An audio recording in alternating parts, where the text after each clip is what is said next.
அனைவருக்கும் வணக்கம். நாம் இந்த பதிவில் 8ஆம் வகுப்பு தமிழ் திருப்புதல் பார்க்க போகிறோம். 8ஆம் வகுப்பில் ஒவ்வொரு இயலாக பேஜ் பை பேஜாக ரீட் பண்ணி ரிவைஸ் பண்ண போகிறோம். முக்கியமானதை மட்டும் ரீட் பண்ணுவேன்.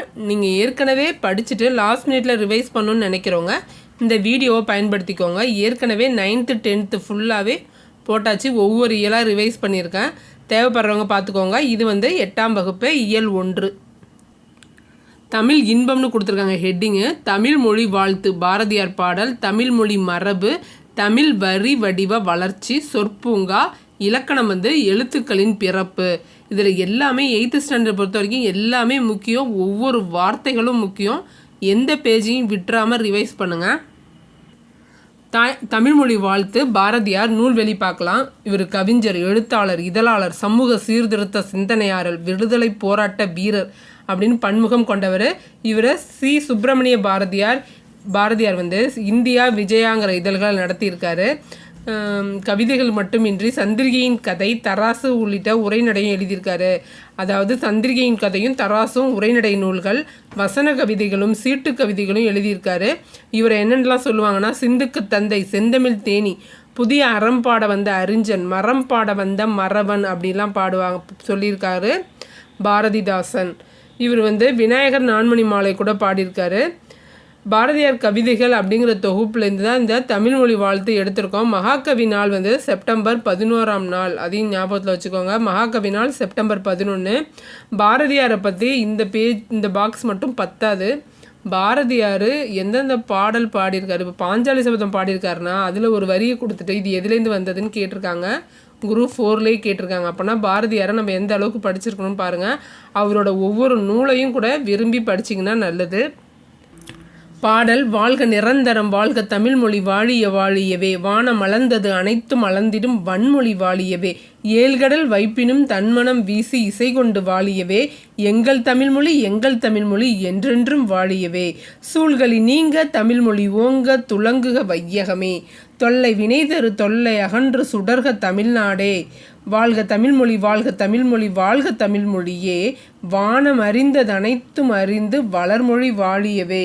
நிரந்தரம் அப்படின்னா காலம் முழுமையும், வைப்புன நிலப்பகுதி, சூழ்களி அப்படின்னா சூழ்ந்துள்ள அறியாமை இருள், சூழ்களி நீங்க தமிழ்மொழி ஓங்க. இது என்னன்னு அடுத்த வரி என்னன்னு கேட்க வாய்ப்பு இருக்குது. துலங்குக வையகமே. இந்த பாடல் படிச்சிங்கன்னா தான் உங்களுக்கு ஒரு வரியும் முக்கியமானது. ஏன்னா டீச்சர்ஸ்க்கு இல்லையா, எஸ்ஜிடி எக்ஸாம்லாம் பாடல் வரியை நீங்கள் சொல்லி கொடுக்குறீங்களா அப்படிங்கிறத செக் பண்ண கேட்பாங்க. பாடல் வரி ரொம்ப முக்கியம். அடுத்து வன்மொழி அப்படின்னா வளமிக்க மொழி, இசைனா புகழ், தொல்லைனா பழமை, துன்பம்னு பொருள். அடுத்து படித்து சுவைக்கிறதுக்கு ஒரு பாடல் கொடுத்துருக்காங்க.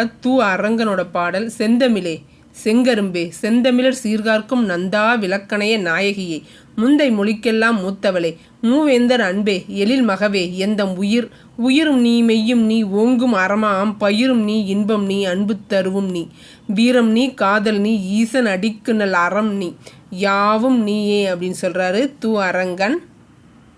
சரியான விடையை தேர்ந்தெடுத்து எழுதுக. மக்கள் வாழும் நிலப்பகுதியை குறிக்கும் சொல் வைப்பு. என்றென்றும் என்னும் சொல்லை பிரித்து எழுத என்று கூட்டல் என்றும். வானம் அளந்தது பிரித்தாக்க வானம் அளந்தது. அறிந்ததனைத்தும் அறிந்ததனைத்தும். வானம் அறிந்ததுங்கிறத சேர்த்தா வானம் அறிந்த அப்படின்னு வரும். மறைந்துடும். மரபு பற்றி சொல்கிற தமிழ்மொழி மரபு தொல்காப்பியரோடது பார்க்கலாம். நூல்வெளி. நமக்கு கிடைத்த மிக பழமையான இலக்கண நூல் தொல்காப்பியம். இந்நூல் எழுத்து, சொல், பொருள்ன்ற 3 அதிகாரங்களை கொண்டிருக்கு. ஒவ்வொரு அதிகாரத்துக்கும் 9 இயல்கள் அப்படின்னா 27 இயல்கள் இருக்குது. பொருள் அதிகாரத்தில் மரபியலில் உள்ள 3 நூற்பாக்கள் நம்ம கொடுத்துருக்காங்க. நமக்கு வந்திருக்கிறது பொருள் அதிகாரம், மரபியல். பாடல்: நிலம் தீ நீர் வழி விசும்புடு ஐந்தும் கலந்த மயக்கம் உலகம் ஆதலின் இருதினை ஐம்பால் இயல்நெறி வளாமை திருவியில் சொல்லடு தலால் வேண்டும். மரபு நிலை திரிதல் செய்யுட்கு இல்லை, மரபு வழிபட்ட சொல்லினான மரபு நிலை திரியின் பிரிதாகும். விசும்பு அப்படின்னா வானம், மயக்கம்னா கலவை, இருதினைனா உயர்தினை அக்ரிணை, வளாமைனா தவறாமை, ஐம்பால்னா ஆண்பால் பெண்பால் பலர்பால் ஒன்றன்பால் பலவின்பால். மரபுனா வழக்கம், திரிதல் அப்படின்னா மாறுபடுதல், செய்யுள்னா பாட்டு, தலால் அப்படின்னா தழுவுதல் பயன்படுத்துதல் அப்படின்னு வரும். இந்த தலால் அப்படிங்கிறதுல லா ஆ இது ரெண்டும் சேர்த்து எத்தனை மாத்திரைன்னு கேட்பாங்க. சாதாரணமாக லா நெடில் 2 எழுத்து, அதுக்கு அடுத்து ஒரு எழுத்து வந்திருக்கு, இது ஒரு மாத்திரை, மொத்தம் இது 3 மாத்திரை. இந்த மாதிரி 2லேருந்து நீண்டு ஒலிக்கிறது தான் வந்து அளபடை அப்படின்னு சொல்கிறோம். அளபடை எத்தனை மாத்திரை அப்படின்னு கேட்க வாய்ப்பு இருக்குது. மாத்திரையும் தெரிஞ்சு வச்சுக்கோங்க. இளமை பெயர்கள் பார்க்கலாம். புலி, பரல், சிங்கம், குருளை, யானை கன்று, பசுங்கன்று, ஆடு குட்டி, புலினா உருமும், ஒளிமரபு சொல்கிறாங்க. புலி உருமும், சிங்கம் முழங்கும், யானை பிளிரும், பசு கதரும், ஆடு கத்தும். இப்போ புலியோட இளமை பேர் கூட கேட்பாங்க, பார்த்து வச்சுக்கோங்க. புலி, பரல், சிங்கம், குருளை இது சேமாக தான் கொடுத்துருக்காங்க. பறவைகள் விசும்பில் பறந்து செல்கின்றன. இயற்கையை போற்றும் தமிழர் மரபு. இயற்கையை போற்றுறது தமிழரோட மரபு. 2 திணைங்கிறத பிரித்தா 2 கூட்டல் திணை. ஐம்பால் அப்படின்னா 5 கூட்டல் பால். தமிழ் வரி வடிவ வளர்ச்சி உரைநடை. தொடக்க காலத்தில் எழுத்து வந்து ஒளியாவோ வடிவமாகவோ இருந்தது. அதுக்கப்புறம் அது ஓவியமாக வரைஞ்சாங்க. அது வந்து ஓவிய எழுத்து அப்படின்னு சொல்கிறோம். அதன் பின் ஒவ்வொரு அச்சொல்லின் ஓசை ஒன்று ஒன்றா மாறி கொஞ்சம் கொஞ்சமாக வளர்ந்து ஒரு ஒலிக்கு ஒரு எழுத்துன்னு வந்துச்சு. ஃபஸ்ட்டு ஓவியத்தில் இருந்த எழுத்து கொஞ்சம் கொஞ்சமாக டெவலப் ஆகி ஒரு ஒலிக்கு ஒரு எழுத்து அப்படின்னு மாறினது தான் என்னென்னு சொல்கிறோம், ஒலி எழுத்து நிலை அப்படின்னு சொல்கிறோம். ஒரு எழுத்துக்கு ஒரு ஒலின்னு வந்தது தான் வந்து ஒலி எழுத்து நிலை. நல்லா ஞாபகம் வச்சுக்கோங்க. அதுக்கப்புறம் எப்போ வந்து தமிழ் எழுத்துக்கள் நல்லா வளர்ச்சி அடைஞ்சது அப்படின்னு கேட்பாங்க. அச்சுக்கலை தோன்றிய பிறகு தான் வந்து தமிழ் எழுத்துக்கள் இப்போ இருக்கிற டெவலப்பாக அடைஞ்சிது. அது வரைக்கும் கம்மியாக தான் இருந்தது. அச்சுக்கலை தோன்றிய பிறகு தான். கல்வெட்டுகளில் உள்ள எழுத்துக்களின் அமைப்பு ச என்னும் வடமொழி எழுத்து காணப்படுது. மெய்யை குறிக்கும் புள்ளிகள் பயன்படுத்துறதில்ல. ஏகார ஓகார குறில் நெடில் வேறுபாடு இல்லை. இது 3 இருக்குது. ஈஸியாக கேட்டுருவாங்க. ஒன்று தவறாக கொடுத்து பார்த்துக்கோங்க. என் பொண்ணு இப்படி கிறுக்கி வச்சுட்டா தப்பாக எடுத்துக்காதீங்க. தமிழ் எழுத்துக்களில் பழைய வரி வடிவங்கள் கோவிலில் கல்வெட்டுகள் எப்போ வந்து கிடைக்குது அப்படின்னு கேட்டாங்கன்னா 3ஆம் நூற்றாண்டுலேருந்து கல்வெட்டு கிடைக்குது. பழசு வந்து கல்வெட்டு 3ஆம் நூற்றாண்டு. 7ஆம் நூற்றாண்டுகள்லேருந்து செப்பேடுகள் கிடைக்குது. இந்த மாதிரி கல்வெட்டு செப்பேடுகளில் 2 வகையான எழுத்துக்கள் இருக்குது. வட்டெழுத்து, தமிழ் எழுத்து அப்படின்னு 2 வகையான எழுத்துக்கள் இருக்குது.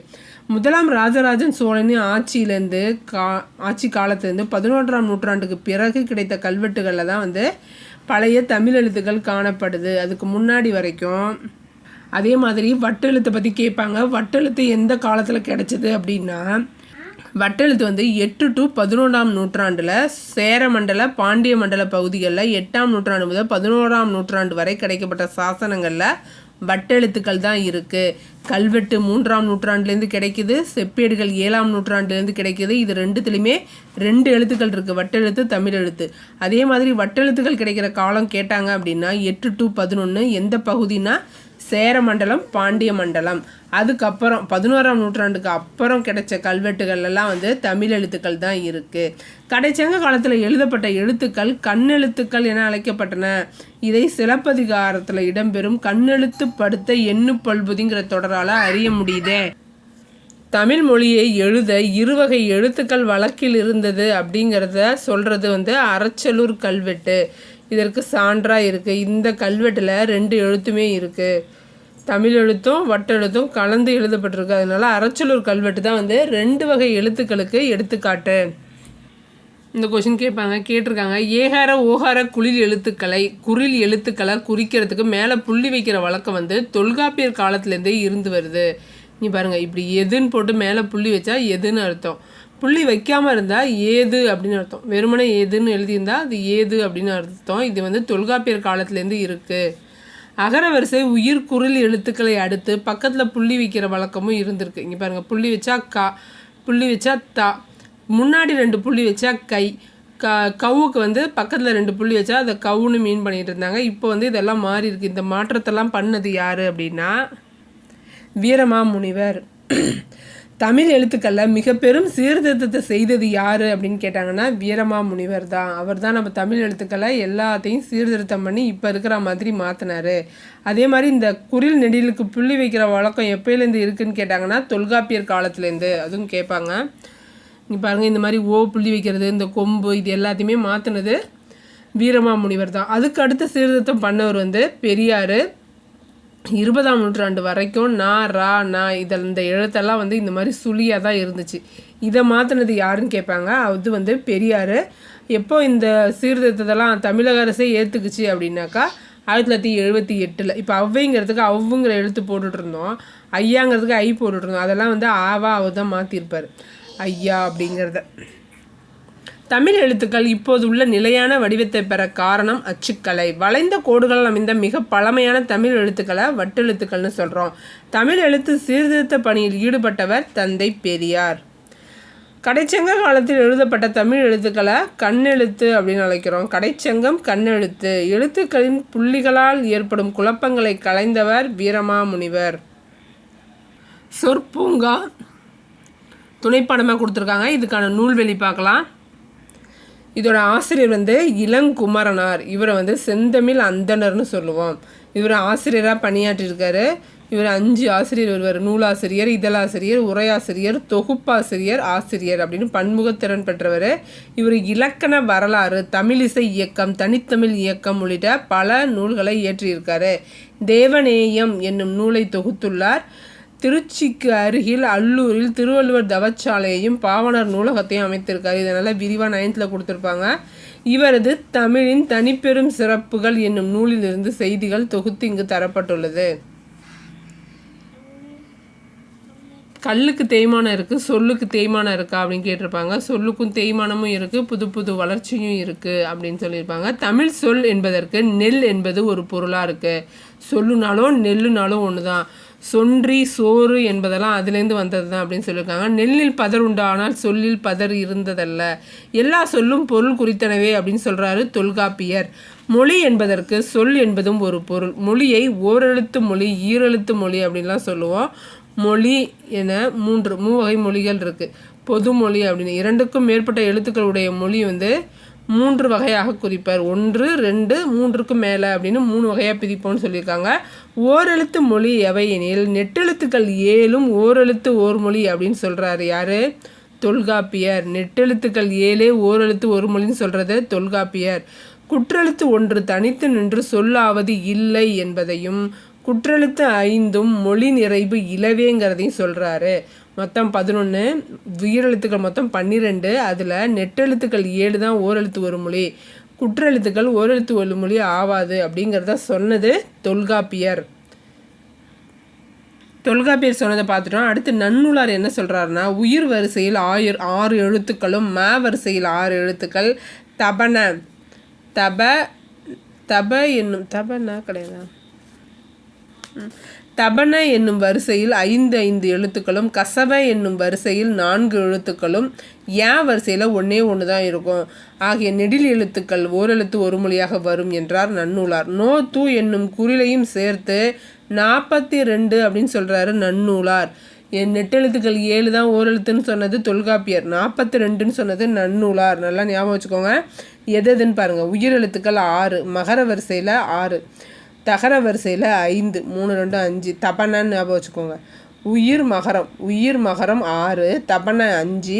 அடுத்து கசவ வந்து 4. ஓகேவா? இறங்கு வரிசையில் ஞாபகம் வச்சுக்கோங்க. 6, 5, 4 தபன கசவ. அடுத்து ஏழை 1. அடுத்து குறில் எழுத்துக்கள். ஓகேவா? இதையே கூட ஸ்டேட்மெண்ட்டாக கேட்கலாம். வரிசையில் 5 எழுத்து இருக்குது, சரியா தவறா அப்படின்னு கூட கேட்கலாம். அதனால் எல்லாத்தையுமே தெரிஞ்சு வச்சுக்கோங்க. உயிர் 6, மகரம் 6. அடுத்து தபன 5, கசவ 4, 1 குறில் எழுத்துக்கள் 2. அது 2 வந்து நோத்து. இதுக்கான எக்ஸ்ப்ளனேஷன், இது ஆனா என்ன பொருள், கானா என்ன பொருள்னு கண்டிப்பாக தெரிஞ்சிருக்கணும். ஒரு சில ஓரெழுத்து ஒரு மொழிக்கு பொருள் கொடுத்துருக்காங்க. கா என்பதும் ஓரெழுத்து ஒரு மொழி வந்து, கா என்பதும் ஓரெழுத்து ஒரு மொழி. இவை இரண்டையும் சேர்த்து பூங்கா அப்படின்னு சொல்கிறோம். பூ அப்படிங்கிறத ஓரெழுத்தையும் காங்கிற ஓரெழுத்தையும் சேர்த்து பூங்காங்கிற வார்த்தையை சொல்கிறோன்னு சொல்லியிருக்காரு. யா என்பது வினா.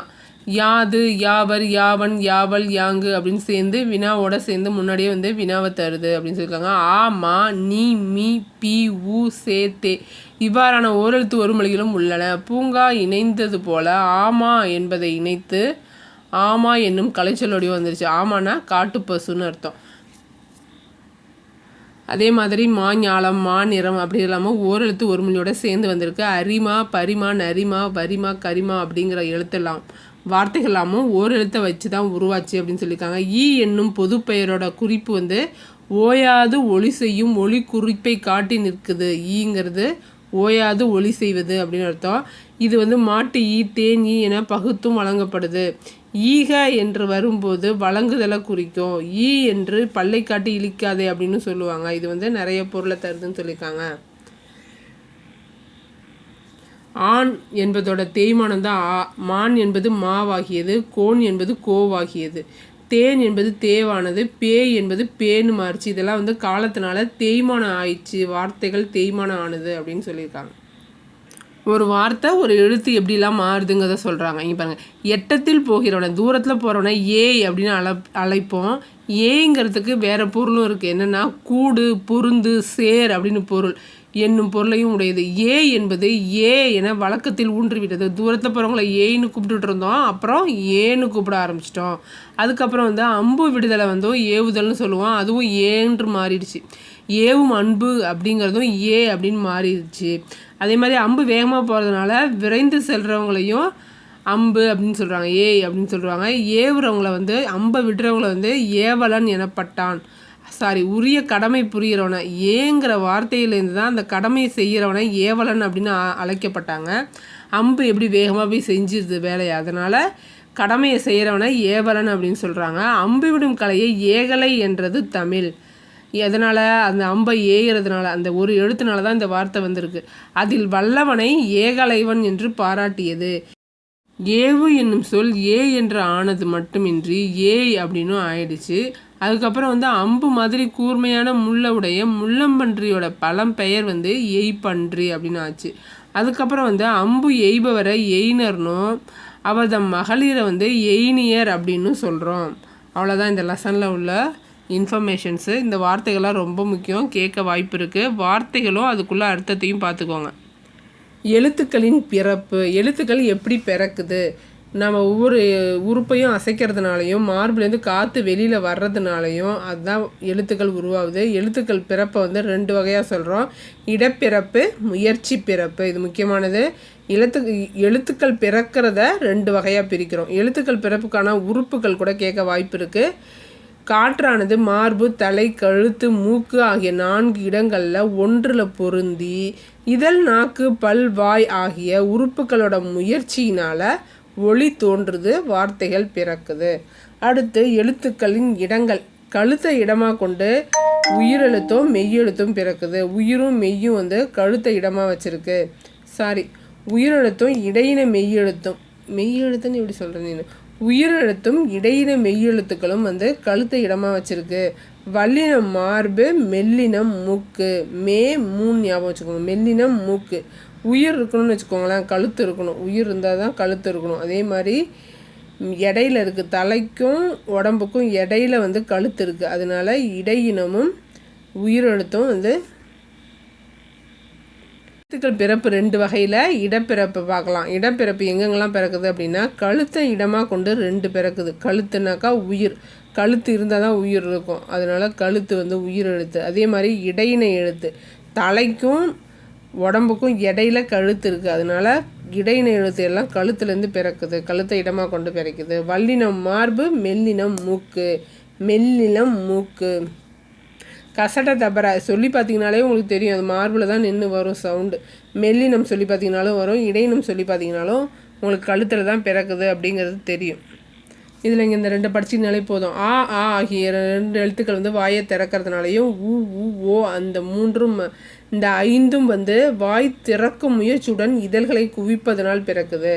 பேலன்ஸ் கேட்டாங்கன்னா பாக்கி 5 வந்து வாய் திறக்கும் முயற்சியோட நாக்கின் அடின் ஓரம் மேல்வாய் பல்லை பொருந்துவதனால பிறக்கிறது வந்து ஈ ஈ இதெல்லாம்.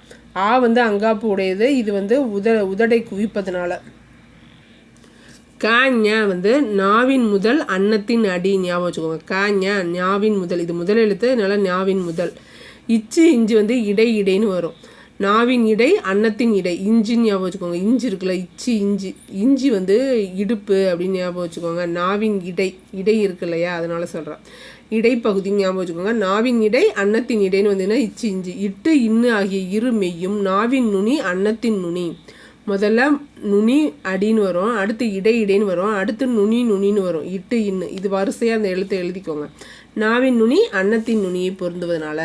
இத்து இந்து மெய் எழுத்துக்கள் மேல்வாய்ப்பல்லின் அடியை நாக்கின் நுனி பொருந்துவதால். இப்போ இம்மு இதழ்கள் கீழும் மேலும் இதழ்கள் பொருந்துறதுனால. ஈ அப்படிங்கிறது நாக்கின் அடிப்பகுதி மேல்வாயின் அடிப்பகுதியை பொருந்துவதால். இரு இரு மெய்களும் இரு மெய்களும் மேல்வாய் நாக்கினை நுனி வருடுவதால். இந்த ரா வருடுறது. ஓகே சாரி, சிறப்பு லா வருடுறதுன்னு ஞாபகம் வச்சுக்கோங்க. நாக்கின் நுனி வருடுவதால். இந்த லா சின்ன லா மேல்வாய் பண்ணின அடிப்பகுதியை நாக்கின் ஓரங்கள் தடித்து நெருங்குதல். தடித்து நெருங்குதல்னா இந்த இல்லு பள்ளி அப்படின்னு ஞாபகம் வச்சுக்கோங்க. பள்ளிக்கு தானே இந்த இல்லு வரும். பள்ளி தடித்து நெருங்கும் அப்படின்னு ஞாபகம் வச்சுக்கோங்க. ஸ்கூலுக்கு வர்ற பள்ளிக்கு தடித்து தடவும்னு ஞாபகம் வச்சுக்கோங்க. தடித்து தடவுனா அது ஸ்கூலு. இல்லு பள்ளி தடித்து நெருங்குச்சுன்னா அது செவுத்தில் போகிற பள்ளி. இவ்வு நல்லாவே தெரியும், உதடு பிறக்குது. இரு இன்னு ஆகிய இரு மெய்களும் நாக்கின் நுனி மிகவும் பொருந்துவதால். இந்த மிகவும் பொருந்துவதால் அப்படிங்கிறது எங்கேயுமே வராது. அதனால் இது லாஸ்ட்டில் தான் மிகவும் பொருந்துது அப்படின்னு ஞாபகம் வச்சுக்கோங்க. வேறு ஏதாவது டிஃப்ரெண்ட்டாக ஞாபகம் வச்சுக்க முடியும் அப்படின்னா எனக்கு சொல்லுங்கள். இதழ்களை குவிப்பதால் பிறக்கும் எழுத்து ஊ ஊ. ஆயுத எழுத்து பிறக்கும் இடம் தலை. வல்லின எழுத்துக்கள் பிறக்கும் இடம் மார்பு. நாவின் நுனி அன்னத்தின் நுனியை பொருந்துவதால் பிறப்பது இட்டு இன்னு. நுனி நுனின்னு வந்தால் இட்டு இன்னு. கீழ் இதழும் மேல்வாய் பல்லும் இணைவதால் பிறக்கும் எழுத்து இவ்வு. இக்கு இங்கு பார்த்தோம் இல்லையா, நுனி அடின்னு வரும். நாவின் முதல் அன்னத்தின் அடி. இச்சு இஞ்சுனா இடை இடைன்னு வரும். நாவின் இடை அன்னத்தின் இடை. இட்டு இன்னு அப்படின்னா நாவின் நுனி அன்னத்தின் நுனி. இத்து இந்த நாவின் முதல் அன்னத்தின் அடி. மரபு தொடர் பறவைகளின் ஒளி மரபு. ஆந்தை அலரும், காகம் கரையும், சேவல் கூவும், குயில் கூவும். சேவல் குயில் ரெண்டுமே கூவும். கோழி கொக்கரிக்கும், புறா குணுகும், மயில் அகவும், கிளி பேசும், கூகை குளரும். தொகை மரபுக்கு இருக்காங்க. மக்கள் கூட்டம், ஆ நிறை, ஆட்டு மந்தை.